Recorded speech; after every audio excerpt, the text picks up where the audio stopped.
What is going on, everybody? Welcome into my Week 11 NFL Power Rankings. We got a little bit more normalcy this week, but also some pretty surprising results that we get to react to here in this video. I do want to say off the bat that there will be no Monday Night Football reactions included in these rankings adjustments, but on the Fully Inflated Football podcast on Wednesday, right away in that show, I will cover any rankings adjustments that I feel are necessary. So make sure you come back on Wednesday for the start of the podcast, and you can get my Monday Night Football reaction and any rankings adjustments from that. And that's a nice little reminder to please subscribe to the channel if you enjoy the video so you don't miss any more NFL content throughout the rest of the season and into the draft that is just around the corner. Thought I'd float that out there. And please do hit that like button as well. And let's go ahead and get started. At the bottom, Houston Texans on bye this week. Don't have to worry about them, but they are going to stay put at the bottom. And the Detroit Lions, the Fighting Dan Campbells, man, they do get a tie, but they're going to stay put at 31. Good for them to not lose this week, and they get to hold on to that number one pick for now. But not a whole lot has changed based on how we view the Lions. They got a little bit of a lucky break with Big Ben going down with COVID like the night before the game, totally threw the Steelers off. Had to go to Mason Rudolph, who definitely didn't look ready to go. But good week for the Lions, all in all. You know, if you can hold on to that number one pick and not lose the game, good job. And then the New York Jets are actually going to fall into this bottom tier. They had a little bit of life there with Mike White. They upset the Bengals, and then they have gone back to being that bottom feeder that I truly do think they are. And, Robert Saleh, I like him, but he just, there's no way around it. He's got a lot of work to do with this broken football team, and excited to hopefully see Zach Wilson back here soon and get a better picture of what he looks like into the second half of this season. But we are out of the true bottom feeders and into some more scrappy bottom feeders, I suppose. That's going to start with the Jacksonville Jaguars, who have definitely been getting more competitive. The defense waking up a little bit. The team showing some passion. Trevor Lawrence shedding tears on the sideline after a really unfortunate fumble late in the game that sealed the deal. The Jags did have a chance, though, to go and upset the Indianapolis Colts in their own stadium. So it was not a bad week for the Jags. Unfortunately, they're going to drop down because our next two teams pulled off some really serious upsets this week and had more impressive weeks. And even then, the Washington football team are actually going to drop down a spot as well. And I know that the Washington fans are going to be very upset with me over this, and that's fine. I get it. You beat the Bucs. It's a huge win. Unfortunately, you did lose Chase Young for the season in this game, which does hurt you. I also was just more impressed by the Miami Dolphins win. I think the Dolphins took it to the Ravens a little bit more, whereas if I'm going to be completely honest here, I do think the Bucs did a little bit more shooting themselves in the foot. I'm still not a huge believer in Taylor Heineke and the Washington offense. So when I look at these teams moving forward, I do still see Washington as the number 28 overall team. Unfortunately, that sometimes is the way these power rankings work. I don't overreact to one given week, and as we'll see as we go throughout the rest of this video here, a lot of times you do see that any given Sunday, you don't really want to overreact to that. Washington has not had a very good season, so they are going to drop down despite the win. It is what it is. That does bring us to the Miami Dolphins, who are going to climb up 2 spots here. Forgive me for the typo. I'm just noticing this now. I record this at 1 in the morning. I didn't feel like redoing all these graphics, so it is a +2 for the Miami Dolphins. But man, that's what the team was supposed to look like defensively coming into the year. Great coverage, scheming up, good game plans. That was by far Brian Flores' best night as a coach, a short week, putting together a game plan that could really dominate Lamar Jackson, who I was talking about as the MVP frontrunner coming into this game, and just obliterated all of that. So just defensively waking up, and I'm still really worried about the offense. So they're not going to climb up too far here, but you got to tip your cap. It's great to see that Brian Flores magic creating a defense that was supposed to come into the year and be like this more often, and they just have not been, but good to see it nonetheless. And then the New York Giants. Sorry, Giants fans, you're going to drop down 2 spots on your bye week. Unfortunately, a couple of teams that were ranked below you had some really impressive wins. So that's what that's all about. Nothing personal. It is what it is. Then we have the Atlanta Falcons dropping down 3 spots after getting demolished. I mean, that was probably the most convincing blowout loss on the season. This game was over halfway through the second quarter. I had to turn it off. I mean, it was ugly. Matt Ryan unable to do anything against that Cowboys defense. Mistakes into the second half from the offense. And that defense looking like possibly the worst defense in the NFL. No pass rush and couldn't swat a fly in their coverage unit. So a rough week for the Falcons, showing definitely some of that roster deficiency that they have in Atlanta, going against Dallas that has one of the best rosters in the NFL. And then the Philadelphia Eagles +2. I'm going to give a little bit of a nod to Nick Sirianni. I think he's doing a really good job with the Eagles. For one, I do think this defense has really honed in.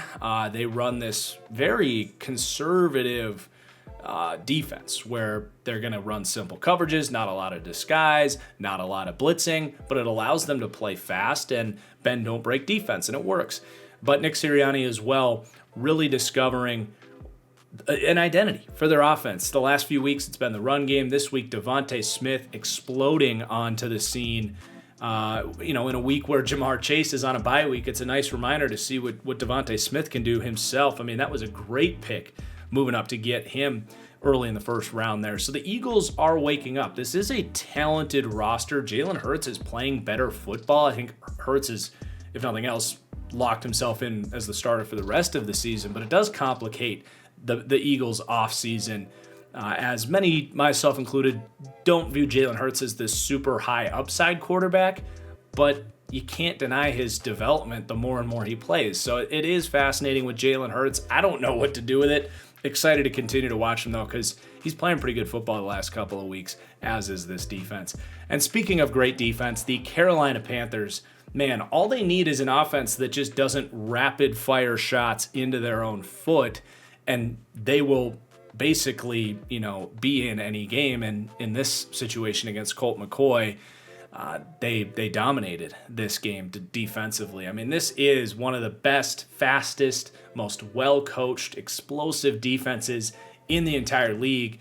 And this team has some momentum now. They have signed Cam Newton. We'll see, if that saves their season. I think the expectations right now are that Cam Newton is going to save their season and get them into the 7 seed in the NFC. It's certainly possible. I don't see that happening. I think Cam Newton's glory days are well behind him. It was great to see him come out and get the red zone touchdowns and all that stuff, but there is a reason New England moved off of him. He's not going to save the Panthers offense. They're going to have to fix the offensive line and get everybody else around him to play much better if Cam's going to start soon in this offense to take them into the playoffs. So I will say, let's maybe pump the brakes on the expectations a little bit there. But it is great to see Cam Newton back, and a lot of FU energy from Cam Newton this week as well, which was highly entertaining and good for Cam. All right, the Denver Broncos going to drop down to, this is one of those, don't overreact type of rankings here. They come out and get slaughtered by the Philadelphia Eagles. And like I said last week, that blowout win in Dallas was such an aberration on their season as a whole. And Broncos fans were clamoring for me to boost them up a bunch last week, and I didn't move them last week. And now they go right back to being a very mediocre football team, just as they were before last week. So they're going to drop down 2. Von Miller's gone. I don't see that defense playing outstanding football into the rest of the season. And offensively, Teddy Bridgewater's their quarterback. He went back to being human this week, and the offense wasn't what it was against Dallas, obviously. So -2 for the Broncos. And then we've got the Bears, who are going to capitalize on those disappointing performances by the Broncos and the Falcons to jump up 2 spots on their bye week. And the 49ers playing benefit to that as well. Again, Monday Night Football, we'll see what they look like. You're hoping last week was an aberration, but after seeing what the Panthers did to the Cardinals, led by Colt McCoy this week, not a great reflection of the Niners outing last week, I will say that. But they're going to slide up because of those other two teams really dropping the ball this week. And then the New Orleans Saints at 19. And, Saints fans, I'm sorry. I hate to say I told you so, but after you beat the Bucs, you wanted to be top 10. I lowered the Saints by about 5 spots because of the Jameis Winston injury. And I said, look, Trevor Siemian, I get the Saints record with backup quarterbacks, but when he is your quarterback, your margin for error is just so incredibly thin. And we saw it again this week. A couple mistakes, a fumbled kick return, and that was basically all she wrote. And a bad call goes against you. You don't have the quarterback to dig you out of any sort of hole, which is going to happen week and week and week again. So, the Saints have to really scratch and claw and ride such a thin line to beat pretty much anybody in the league. And that's just really unsustainable. So they're going to stay put at 19. I'm not disappointed or impressed by their performance against the Titans. This is basically the team I expect moving forward. I still love their defense. But then we have a tier gap up into playoff contending teams, but teams that I frankly just can't see winning a Super Bowl for any variety of reasons. And that starts with one of the biggest fallers on the week, the Las Vegas Raiders. They had that initial surge post-Gruden, and the last few weeks, they have completely lost any momentum that they may have had from that. You throw on Henry Ruggs on top of that, who was obviously incredibly valuable for that offense and the explosiveness that he was able to take the top off of defenses, just decreases the ceiling of their offense. Their defense has gone back to being the Raiders defense we probably expected a little bit more heading into the season, just with a better version of Max Crosby, basically. So they're going to drop down 5. I don't think they're really a playoff team at this moment. They're living still a little bit off of some of their impressive wins that they had earlier on in the season. But Derek Carr is not playing well without Henry Ruggs, and they have a lot of problems. So they're falling very quickly. I look at them compared to the rest of the teams on this list, and I would not pick them currently to beat anybody left. So that is why they're falling down 5 spots. And then we're going to have the Seattle Seahawks dropping down 1 here. Hard to know exactly what to take away from this game, because I will say on one hand, that Seahawks defense played a really good game, and they've played very good football. I think they learned a lot about themselves, having to lean on that defense much more with Geno Smith. So I think that is a benefit to their team moving forward. But then you see Russell Wilson come out and play the way he did. It's very discouraging because the big selling point for the Seahawks still as a playoff team is Russ playing like a top 3 quarterback, right? So how much of that performance was, okay, Russ was rusty, he's dealing with a bad finger on his throwing arm, which did lead to a couple bad throws, but ultimately he was making, frankly, terrible decisions and reads in this game. He looked like he had never started an NFL game before. I mean, this was one of the more ugly performances by any quarterback on the season. So he obviously needs to decrease the 19 hours of rehab that he's doing on his finger and get into the film room with some of that time, because he was not prepared for this game and played terrible. It was ugly, man. So they're going to drop down 1. I think Russ will play better moving forward. I have a ton of respect for Russ to figure some things out. But if he continues to look like that, the Seahawks, they're going to drop out of this tier very quickly. Then we have the Minnesota Vikings, +2. 16 feels like the perfect spot for the Minnesota Vikings, who just kind of, play every game within about a score. And then it just comes down to how the coin lands that week. I mean, they play really good defense, really good offense, not great on either side of the ball. Got a couple star players, Justin Jefferson, Eric Kendricks can make some plays. And that's the Vikings, man. Dalvin Cook kind of sealed the game late here with some really impressive runs. And they're a serious contender for the 7 seed in the NFC. If you go by my rankings, they are the 7th best team in the NFC. They got to win some tough games, but they are just a solid average football team right there at 16. And they're probably going to end up sneaking into the 7 seed, keeping Mike Zimmer and keeping Kirk Cousins, and be right back here next year. But then we get the Indianapolis Colts +1. The Colts are a really impressive football team, and I feel like I keep repeating the same narrative over the last couple weeks, but it continues to develop and show a lot of truth, that this is a team that is still trailing in the standings a little bit, but they're making up ground, and you're seeing a team that is better than their record, clearly. So they're in this kind of awkward middle ground here, and they're in an AFC that is just clouded with teams fighting for the 5, 6, and 7 seed. So it's going to be tough for them to get in there, but I do think they're in this cluster with some of these other teams like the Browns, Bengals, Steelers, Raiders. Like, they're right in it with those things as far as how good the Colts are right now. They have, I would just say, a top 10 defense that's incredibly well coached, and the Colts offense has totally been taking over with their run game. I mean, Jonathan Taylor, did he surpass Derrick Henry for rushing yards this week? I can't remember, but that's going to happen at some point. I think Jonathan Taylor is I can't even think of anyone that's a good candidate to finish the season with more rushing yards than Jonathan Taylor. So he's been incredible.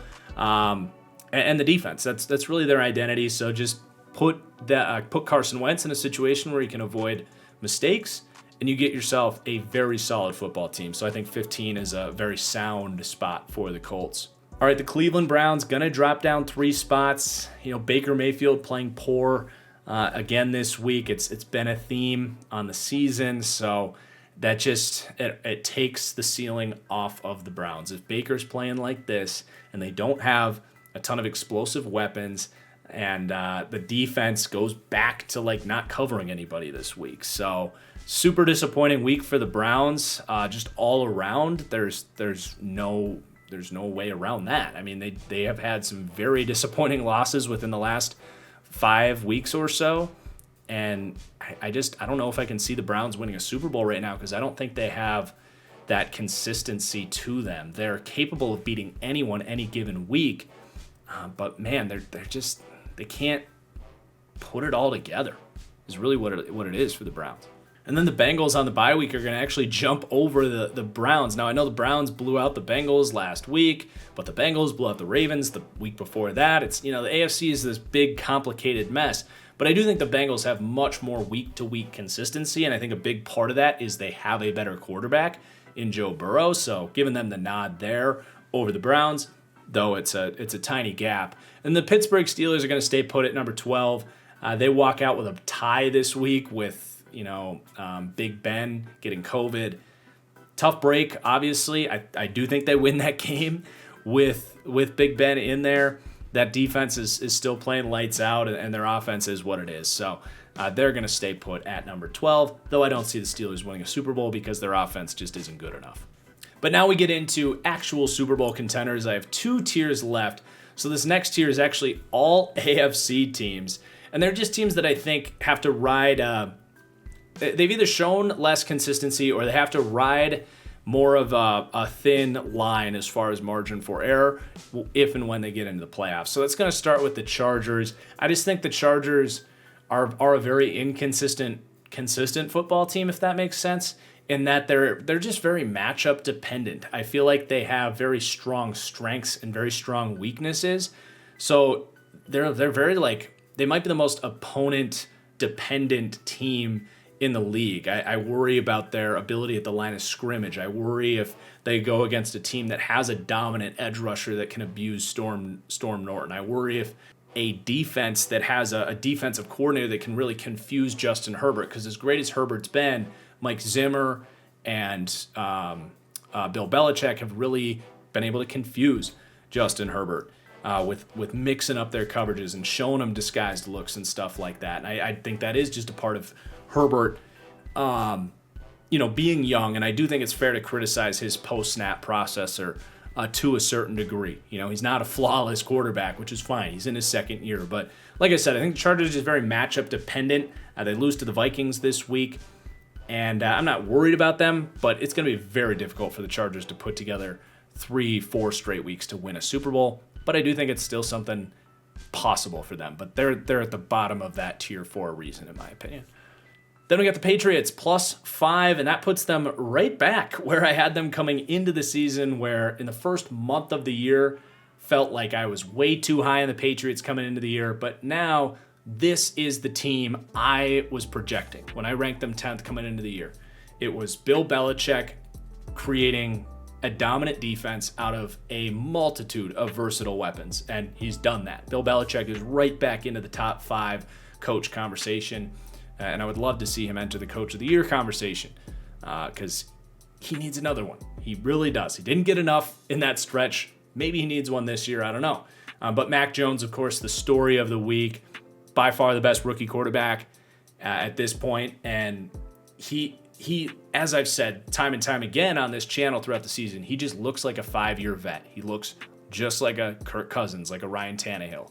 And you plug that behind a great offensive line, a team that can run the ball, Hunter Henry, a guy that can move the sticks and convert in the red zone. That is a very sound football team, not completely unlike a lot of Tom Brady teams that went on deep playoff runs. So I think the Patriots are in that mix.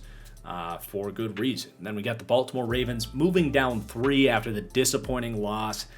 This was the Ravens' stinker week, absolutely. But unfortunately, they've now had 2 of these stinker weeks in the last 3 weeks after they got blown out by the Bengals a couple weeks ago. Maybe a bit of a matchup-dependent team themselves. Lamar Jackson needs to and will play better moving forward, but that was really ugly to see basically him in that offense and Greg Roman not being able to adjust to 0 blitzes. So definitely a potential formula for how to stop the offense because that's also going to neutralize their run game as well.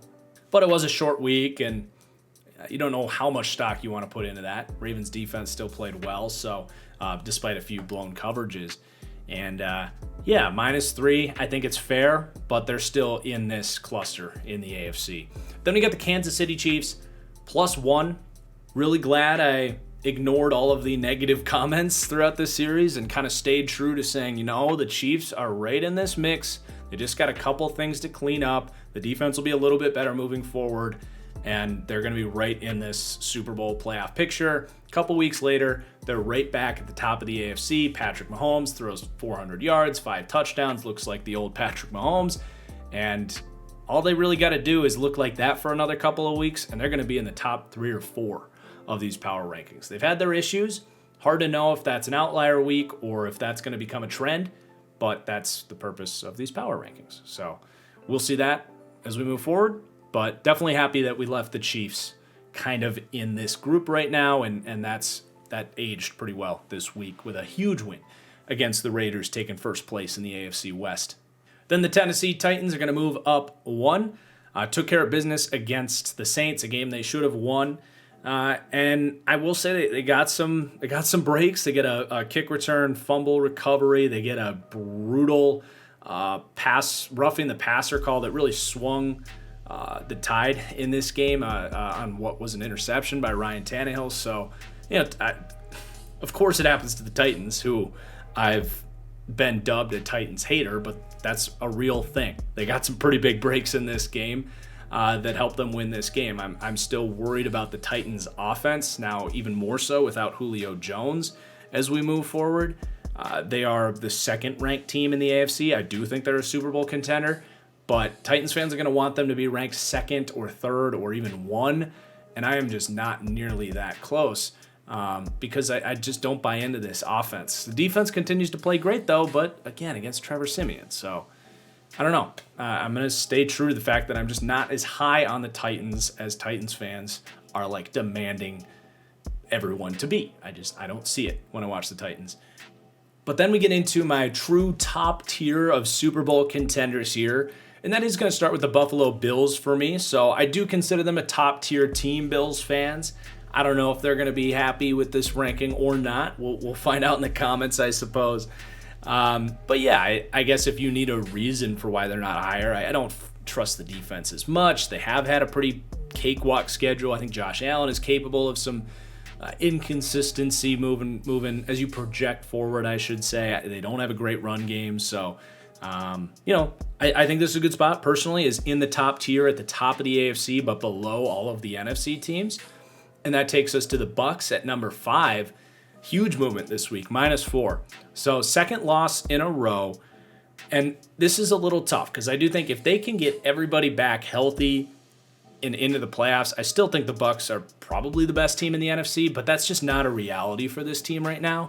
And on top of that, they've shown that The defense right now just has been wildly inconsistent. They have a lot of problems to clean up on that side of the ball. And offensively, this is now the third week this season that they've played without Antonio Brown, and Tom Brady in this offense is still good, but not juggernaut good. I think it's very clear how much Antonio Brown means to this passing game. And that goes back to last year, by the way, too. This, if you remember, this team didn't really explode onto the scene until Antonio Brown got into the full rotation. So I think it can't be understated how important it is for the Bucs to get him back. But at this point, I don't know if and when that's going to happen. So they have some issues on both sides of the ball. They've lost 2 games in a row, and they're not an unbeatable juggernaut right now. They fall to Taylor Heinicke and the Washington football team this week. So they have a lot to clean up. I think they will. But they definitely deserve to drop down below these other teams that are just much more put together at this point in time. And talk about put together, the Dallas Cowboys. As I mentioned earlier, I do think this is the most dominant, convincing blowout win of any playoff team against another, I guess, solid opponent. You know, the Falcons aren't great, but heading into this game, they were the 7 seed in the NFC. They were heating up. They did have a lot to play for. And I don't think this is like an amazing win or anything like that, but the way they won, they deleted the Atlanta Falcons. This game was over halfway into the second quarter because CeeDee Lamb was just like a god in this game. Dak was awesome. The defense just obliterating Matt Ryan and the Falcons. So just an all-around incredible win for the Cowboys, continuing to climb and surprise this season. And they've got the Chiefs next week. They got the Cardinals coming up on the schedule. Cowboys are on the rise, man. And then the Arizona Cardinals are going to stay put. You know, you go 1-1 with Colt McCoy. I think you plug Kyler back in, you plug DeAndre Hopkins back in there. They were super close to playing this week. I imagine they go next week. Really hope they do. But that's just where I view them. If you put Kyler and DeAndre back into there, blowout win last week with Colt McCoy, blowout loss this week with Colt McCoy. You know, you go 1-1 with a backup quarterback. That's not the end of the world. So I like the Cardinals at 3 right now. I do think they have some stuff on defense they got to kind of solidify and clean up there. But then 1 and 2, I really struggled with this. I went back and forth. I ended up putting the Rams at number 2. We'll see what they look like on Monday Night Football. I think if you didn't have the Robert Woods injury, I'd probably slide the Rams all the way up to number 1. Odell gets brought in there this week. I think he takes some time to get fully integrated into the offense, but there's a chance that he can fully replace that loss of Robert Woods, and now that signing looks so much more important. But what's exciting about the Rams is Von Miller's back in there this week, and the thought of that defense with Von Miller is really terrifying. But I am going to give it to the Packers at number 1. They deliver Russell Wilson his first shutout loss of his career. This defense with Joe Barry has been just electric, man. The secondary so well coached, putting a blanket over opposing offenses. Done an unbelievable job against Kyler Murray, Patrick Mahomes, and Russell Wilson. I know Russ made some mistakes, but you can't argue with the results of this defense over the last 3 weeks against real opponents. And they're getting some guys back, man. They're getting Za'Darius back, Jair Alexander. Looks like Rashawn Gary avoided serious injury. This could be a scary defense come playoff time, especially if they're playing in Lambeau in those conditions, which right now they're in position to fight for that 1 seed. They currently have it in their possession. And then, Aaron Rodgers is on the other side of the ball. They're getting a guy named David Bakhtiari back this week. A.J. Dillon is breaking out. Even if that's a top 10 offense, which is a low ball estimate for that group moving forward, surrounded with that defense, that's a Super Bowl team and clearly one of the best in the NFL. So the Packers are going to get the crown for this week. And I'm excited to see what you guys think, not just of the top 6, but the whole power rankings laid out there for you. I appreciate you for watching. Please do subscribe if you enjoyed, and come back throughout the rest of the week for podcasts, studs and duds, all that great content heading your way here throughout the week. But until then, thank you for watching, and peace out.